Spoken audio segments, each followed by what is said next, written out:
mẹ́wàá mi. When the stars swallow 12 stars. Tó bá gbé ìràwọ̀ 50 mi. When it swallows 50 stars. Tó bá rìn. When it works. Tó bá débi tó ṣùpá wà. When it gets to the place that the moon is, the moon will cover it.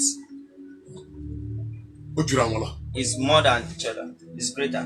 Iná tí ra wọn fún ni o lè fi wéwé iná tí òṣùpá ń fún ni. The light. Bí ìràwọ̀ bá tan iná tirẹ̀ lójú sánmọ̀. If the star should bring out its own brightness. Ayé a sì máa fọwọ́ tálẹ̀. The world will still be using the Ṣùgbọ́n bí òṣùpá òru bá yọ. But when the moon showcases in the midnight. Ayé ìgbà kan àti máa ń ṣe catwalking reading. There was a time that I used to do catwalking In the midnight. ní òru. I'll take my Bible. Màá gbé bíbélì mi. Reading and praying. Màá máa kà á, màá máa gbàdúrà. Kò tí sáwọn fóònù tó ń tanná yìí. There's no phone like this that is giving us light. Òṣùpá ni mo fi máa ń ka Bible. I use the moon to read my Bible. Ògo àwọn kan. The glory of some set of people. A fi ń júwe òṣùpá. We are using it to describe the star. Àwọn ni ògo tí ògo máa ń fọwọ́n They are the nínú wọn. glory that glory speaks in them. Àwọn ni ògo tó go máa ń tara wọn They are the jáde. glory that glory Now rise listen, through them. àwọn ni ògo tó máa ń gbé ògo tó máa ń ràn ògo They lọ́wọ́. are the glory that helps glory. When you locate people that ask that kind of glory, Nígbà tí o bá ṣàwárí àwọn tó ní irú ògo yìí, they activate your potential. wọ́n á fi àlùmọ́nì rẹ sójú iṣẹ́. Oh. there is more to this topic. Àkòrí yìí kún fọ́nfọ́n. You just need to listen O kàn ní láti tẹ́tí ni. so that you will pick your own side. Láti mú ibi tirẹ̀. To know the fight, you need to fight. Láti mọ irú ìjà tó nílò láti jà. May I tell you one mystery? Ṣé mo lè sọ àdìtú kan fún wa? Do you know some people carry this ògo òṣùpá? Ṣé mọ̀ pé àwọn kan ní the glory of this moon Ọlọ́run dẹ̀ ń fi ayé wọn sílẹ̀kùn fáwọn èèyàn. and God is using their life to open doors for others. Ọlọ́run fi ayé wọn fi àwọn èèyàn mọ̀nà. God is using their life to show people the way. Nítorí pé ohun ta ni kán wá jẹ́ All nìyẹn. because that's what we are told. Ọlọ́run They fi are ayé told wọn to gbé come àwọn èèyàn dìde. and- God is using their life to Nítorí pé raise ohun ta ni people. kán wá jẹ́ All nìyẹn. because that's what they are told to come and be. Ṣùgbọ́n wọ́n ń sílẹ̀kùn ilẹ̀kùn tí But wọn ò ṣí. they are opening door, but their Wọ́n own ń door is fi ayé open. hàn ayé ò rá wọn. They are showing the world, but the world is not seeing them. Mystery tún nìyẹn. Àdìtú kan níbẹ̀. Ògo òṣùpá inú. The glory of the star in me. Fáwọn! Speak out. You are hearing me there Ò ń gbọ́ mi níbẹ̀ because I'm speaking. nítorí pé mò ń fọhùn. They are hearing me outside Wọ́n ń gbọ́ mi níta because I'm speaking. nítorí pé mò ń fọhùn ní. Some glory speak Àwọn ògo kan fọhùn but silently. ṣùgbọ́n lábẹ́lẹ̀. If I speak silently, Tí n bá fọhùn lábẹ́lẹ̀, you will be complaining. Pastor, speak out. wọ́n máa sọ pé Speak louder. ẹ sọ̀rọ̀ sókè. Ògo òṣùpá inú mi. The glory of this moon in Yes, me. èmi fúnra mi mọ̀ pé mi ò ṣe gbé I pamọ́. myself know that I cannot be. Ògo òṣùpá inú mi. Glory of the moon in me. Fọwọ́n agbára. Take power Ẹ with gbàdúrà. me over Orúkọ campaign. Jésù Kristi. Ẹ̀mí mímọ́. Ògo òṣùpá inú mi. Ògo òṣùpá inú mi. Fọwọ́n agbára. Fọwọ́n agbára. Fọwọ́n agbára. Fọwọ́n agbára. Fọwọ́n agbára. In the name of Jesus. Ògo òṣùpá inú mi. Èmi gan mọ̀ pé mi ò ṣe gbé pamọ́. Orílẹ̀-èdè tí ò lè farasin ni mí. Ògo òṣùpá inú mi. Fọwọ́n.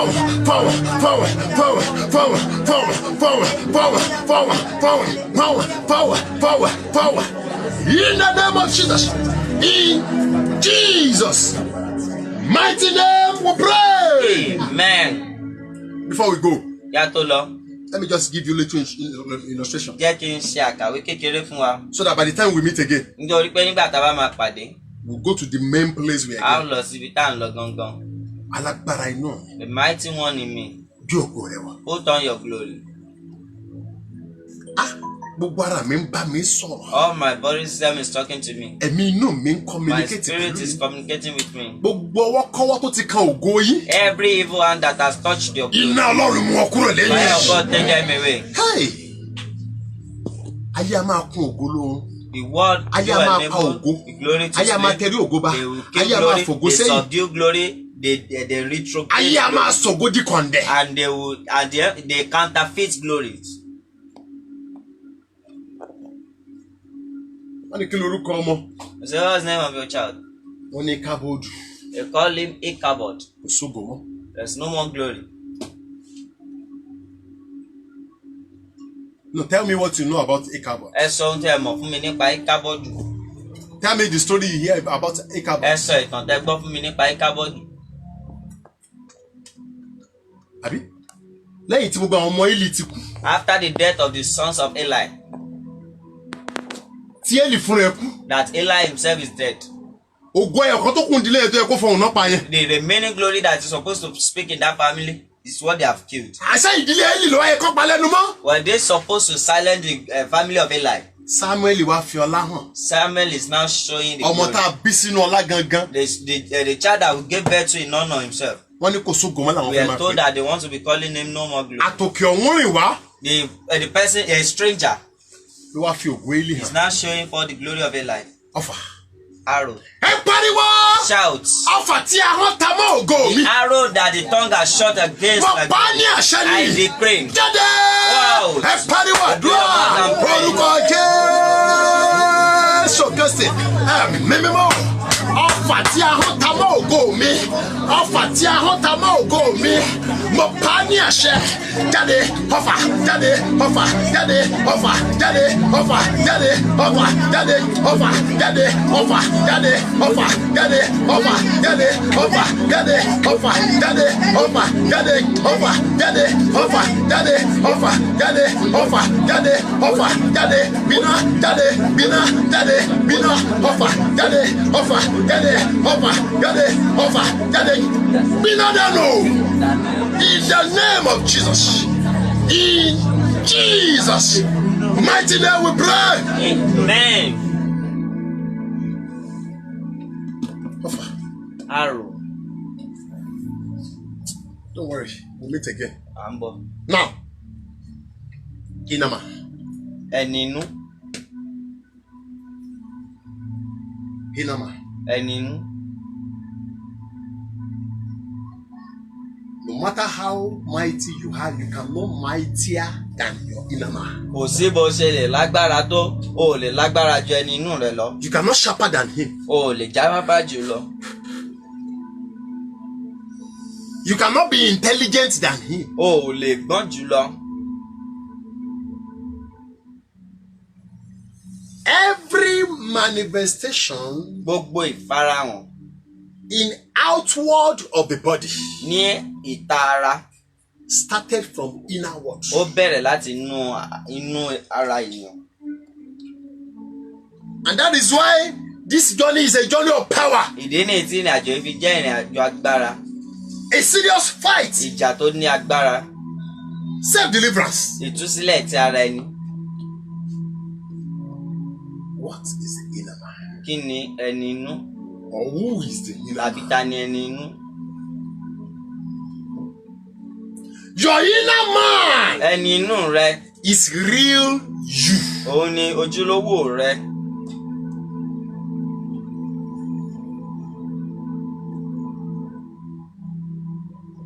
When you fail, your inner man was the one that failed. Nígbà tí o bá kùnà, ẹni inú rẹ ló kùnà. Your inner man cannot pass and you think you will fail. Ẹni inú rẹ kò lè borí kó wá wò pé wàá kùnà. And that is why everything that happened in outward Ìdí nìyí tó jẹ́ pé ohun gbogbo tó ń ṣẹlẹ̀ ní ìta started in ó inner. bẹ̀rẹ̀ láti inú.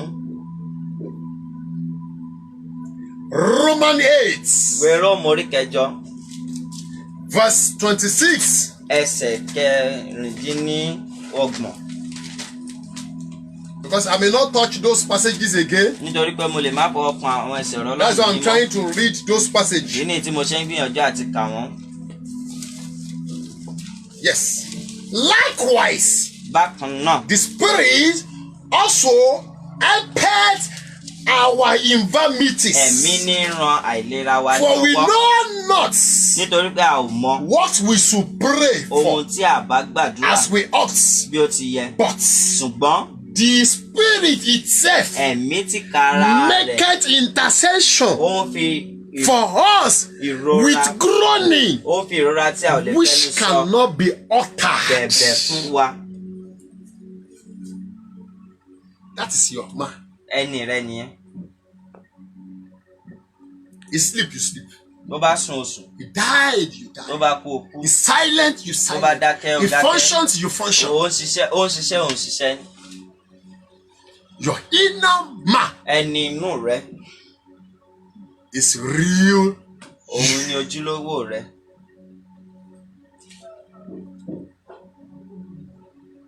The levels of your testimony Ìpele ẹ̀rí rẹ, is the level of the battle your inner man win. òun ni ìpele irú ogun tí ẹni inú rẹ borí.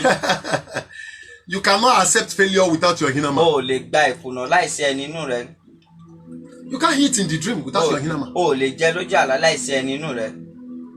Your real you Ojúlówó rẹ, is your inner man. òun ni ẹni inú rẹ.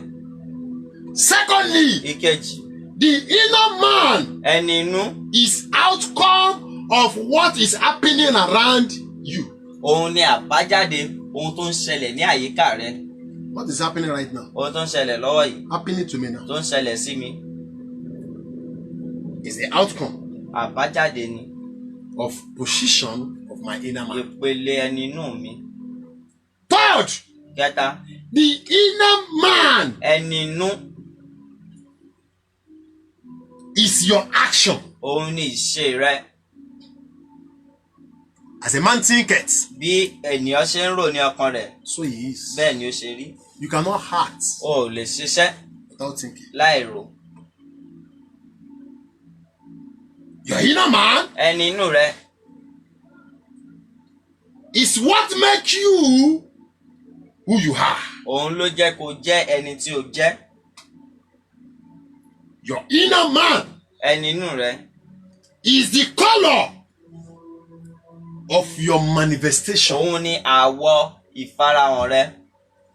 If your life is colorful, Tí ayé rẹ bá kún fún àwọ̀, your inner man is speaking. ẹni inú rẹ ń fọhùn.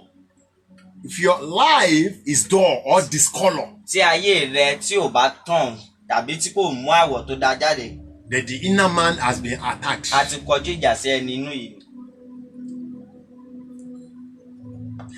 Your inner man, Ẹni inú rẹ, the outcome of the outward man is the color, okay, of your manifestation. That is what I said now. ohun tí Then your inner man is your mind, ẹni inú rẹ, òun ni ọkàn rẹ.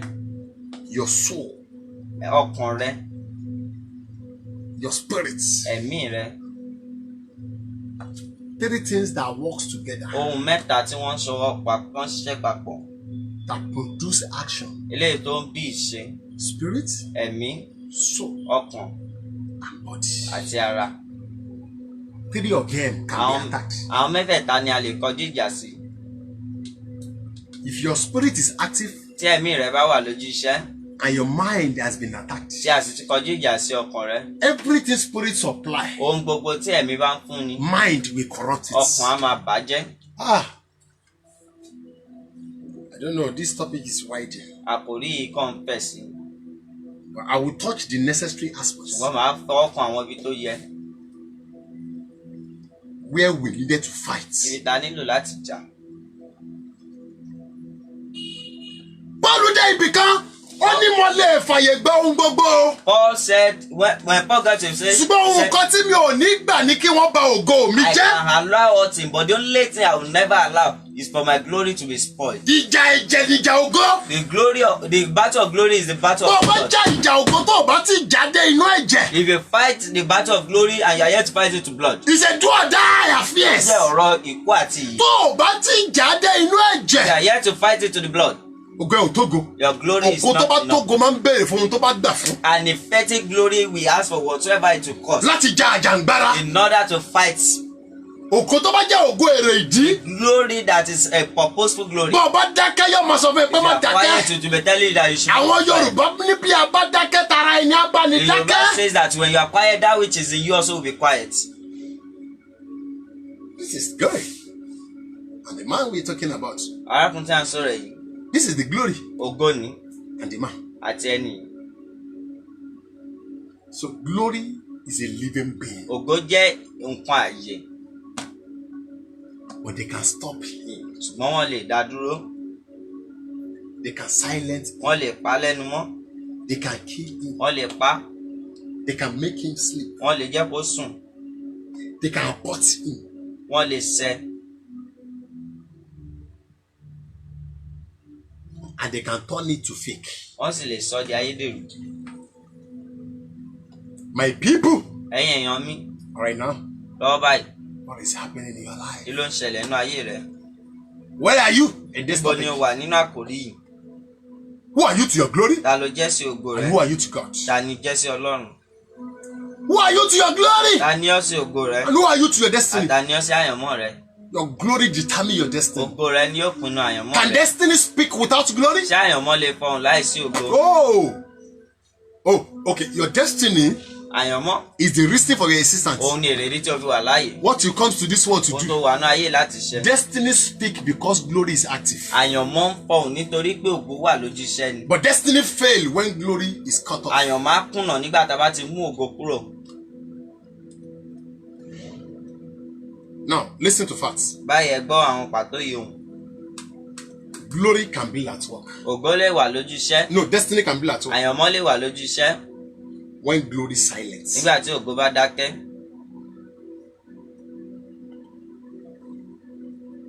When glory is silent. Nígbà tí ògo bá dákẹ́. But glory can never be at work Ṣùgbọ́n ògo ò lè sí lójú iṣẹ́ when destiny is silent. nígbà tí àyànmọ́ bá dákẹ́. You understand now? So destiny will be working Àyànmọ́ á máa ṣiṣẹ́ lọ without products. láì mú nǹkan kan jáde. Our glory is working. My glory is working. Yes, glory is working Ògo ń because ṣiṣẹ́. it work with destiny. Ògo ń ṣiṣẹ́ nítorí pé ó ń ṣiṣẹ́ pẹ̀lú àyànmọ́ ni.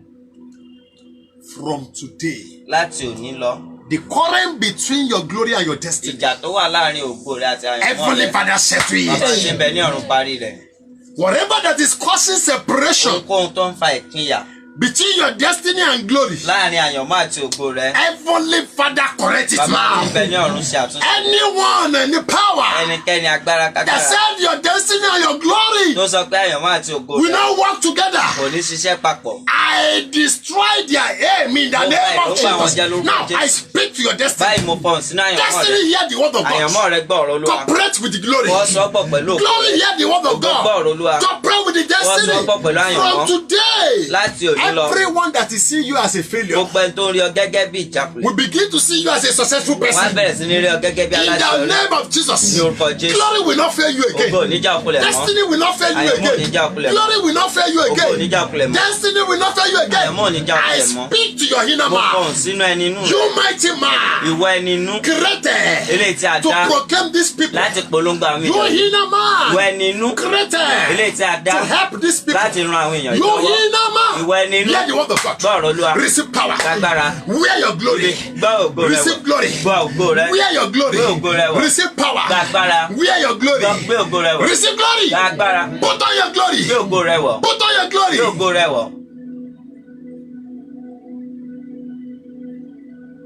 Thank you, Jesus. Thank you, Lord. Personally, Fúnra rẹ báyìí in the next 2 minutes, láàrin ìṣẹ́jú méjì before I round off, kí n tó mu wá sókun, speak to your glory. bá ògo rẹ sọ̀rọ̀.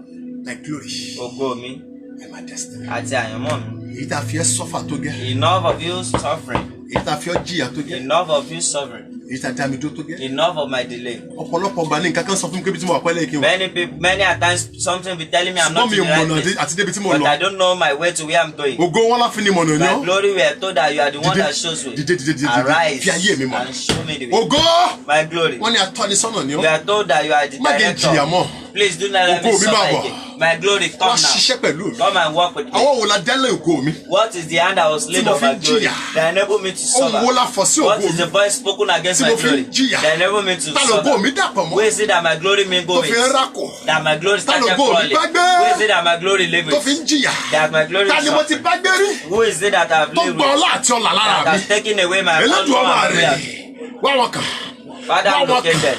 Wá wọn Father, kàn. locate them. Gba ògo mi fún mi. Take my glory from Ògo mi. me. My glory. Má fi mi jìyà mọ́. Please do not let me Má suffer fi mi again. jìyà mọ́. Don't let me suffer Má fi mi again. jìyà mọ́. Don't let me suffer Má fi mi again. jìyà Don't mọ́. let me suffer Má fi mi again. jìyà Don't mọ́. let me suffer Láti again. àárọ̀ yìí lọ. Henceforth, Mo sọ tẹ́lẹ̀ sí ògo I mi. prophesy to Máa bá mi my ṣiṣẹ́ glory. pọ̀. Begin to walk with me. Máa bá mi ṣiṣẹ́ pọ̀. Walk with me. Alágbára inú mi. Mighty one in me. Àsìkò ti tó. It is time. Bí ògo rẹ wà. Put on Bí your ògo glory. rẹ wà. Put on your Bí glory. ògo rẹ wà. Put on your glory. Láàárín ògo táyé palẹ̀ Among the mọ́. glory that the world has Mo shut, jáde. I come out. Mo bẹ̀rẹ̀ sí ní I fọ́ọ̀mù. begin to speak. Tàṣẹ. With authority. Tagbára. With power. Tí májẹ̀mú. With covenant. Típé. With my Torí calling. ọ̀fẹ́. With the grace. Mo jáde. I come out. Wọ́n fáwọn níbi gíga. I speak in high places. Bẹ́ẹ̀ lÓlúwa wí. Says the Lord. Ẹ ṣeun Olódùmarè. Thank you, Lord. Thank you, Jesus. Glory to God. Glory to God. Glory to God. Glory to God. Glory to God. Glory to God. Sí ọ Olùtùnú ọ̀run fún oore àtàgbàrà rẹ̀ àgọ́.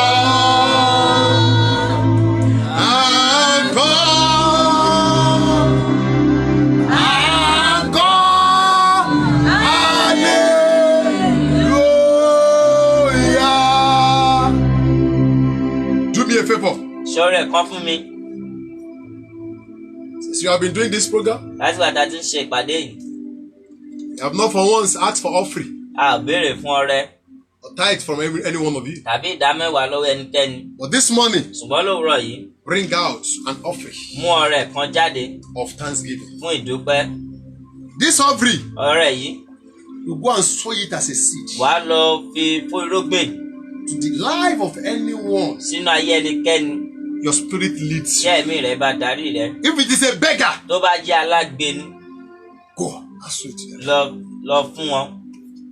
If it is your friend, Tó bá jẹ́ ọ̀rẹ́ rẹ ni, it is not a bad money. ò ń ṣe owó búburú, It is a money of ó thanksgiving. jẹ́ owó ìdúpẹ́. A life you sow this seed to, Ayé tó bá fúrúgbìn yìí sí, you contribute there ó fi kún ayé yìí ni positively. ní ọ̀nà tó So you dára. can give your friend as O well. lè fún ọ̀rẹ́ rẹ bákan náà. You can give your friend. O lè fún ọ̀rẹ́ rẹ. You can give anybody. O lè fún ẹnikẹ́ni. I can give you. Mo lè fún ọ. Speak to God. Bá Ọlọ́run sọ̀rọ̀. My Father, Bàbá mi, this is my offering ọrẹ mi ní for thanksgiving. fún ìdúpẹ́. I use this offering Mo lo ọrẹ yìí to provoke my glory. láti ru ògo mi sókè. My glory. Ògo mi Hear the word of gbọ́ ọ̀rọ̀ God. Olúwa Begin to speak máa fọhùn loud lókè and louder.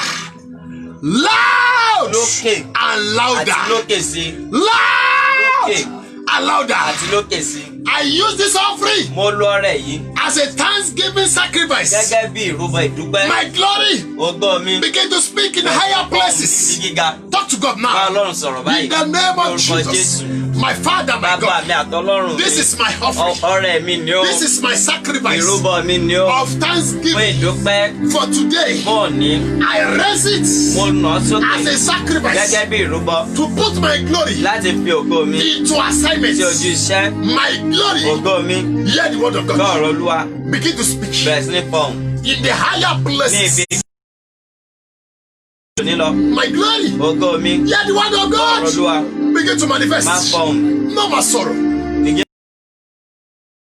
mọ́. No more failure. Kò sí ìjákulẹ̀. My glory begin Ògo to mi favor me bẹ̀rẹ̀ sí ní ṣojú rere sí mi. and profit Kí me o sì máa gbè mí from today. láti òní lọ. In the name of the Father, Lórúkọ ti Bàbá, Son, ti Ọmọ and of the Holy àti Ghost. ti Ẹ̀mí Mímọ́. Thank you, Thank Jesus. you, Lord. In Jesus' mighty name we pray. Amen. A better amen. Amen. A better amen. Amen. A better amen. Amen. Father, we thank you for this wonderful Thank hour. you, Lord. We glorify your holy name for all what you have done. Thank you, Jesus. And we say thank you Thank you, Lord. in our glory. Nínú ògo wa, Destroy it Bàbá ẹ pa wọ́n run. and make an amendment Kí ẹ sì ṣàtúnṣe in the name of ní Jesus. orúkọ Jésù. It shall be well with Yóò you. dára fún wa. It shall be well with your Yóò dára children. fún àwọn ọmọ It shall be wa. well with your Yóò family. dára fún òbí wa. Anywhere you go Níbikíbi tí a bá lọ or face tàbí tí ẹ in the dojúkọ journey of this week, nínú àjọṣe yìí, favor will speak to ojú you rere á fọhùn fún ọ in the name of ní Jesus. orúkọ Jésù. Thank you, everlasting Ẹ Father. ṣeun bàbá ayérayé. In Jesus' mighty name we pray. Amen. A louder amen. Amen. A powerful amen.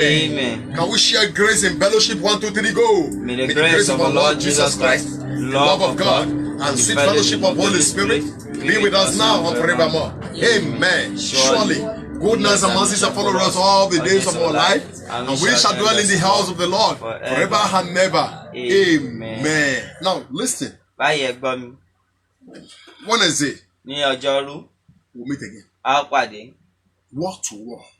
ogun fún ogun. Friday, Ní ọjọ́ Jímọ̀, we have vigil a ó ní ìṣòro online like this. ní orí afẹ́fẹ́ báyìí. You must be restored.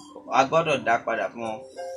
Now, I will now balance that inner man màá wá fi ìdí ẹni inú yìí múlẹ̀ and glory. àti ògo How to activate bí a ṣe fi ṣojúṣẹ́ your glory bí a ṣe fi ògo rẹ̀ ṣojúṣẹ́ through your inner man, nípa ẹni inú rẹ̀ and it shall be well with you yóò sì dára fún ọ in the name of ní Jesus. orúkọ Jésù. People of God, thank you Ẹ̀yin Ọlọ́run ẹ ṣé o for using your money pé ẹ ń lo owó yín for data. fún láti ra owó sí orí ẹ̀rọ alágbèéká I yín. believe Ẹ sì gbàgbọ́ till church will resume pé fully, títí ìjọ yóò fi padà wá you will not be lẹ́kùnrẹ́rẹ́ stranded. o ò ní ṣaláìní. God will always provide for you. Ọlọ́run á máa pèsè fún wa. So make yourself to be a blessing Bí to o ṣe this jẹ́ kó ministry. jẹ́ ìbùkún fún iṣẹ́ ìránṣẹ́ yìí, God will bless your life Ọlọ́run á bùkún fún ayé rẹ and everything concerning you àti ohun gbogbo nípa rẹ in the name of ní Jesus. orúkọ Jésù. Thank you, everybody. Ẹ ṣeun gbogbo èèyàn. 2020. My year of unstoppable promises. 2020. My year of unstoppable promises. Either enemy like it or not. bóyá ọ̀tá fi àbọ̀kọ́. This 2020. My year of unstoppable Can promises. you shout 3 powerful hallelujah and glory, glory? 1, 2, 3, go! Hallelujah! Hallelujah! Hallelujah! Glory! Glory! Glory to Jesus! Thank you! God bless you all. Have a wonderful week ahead. Love you.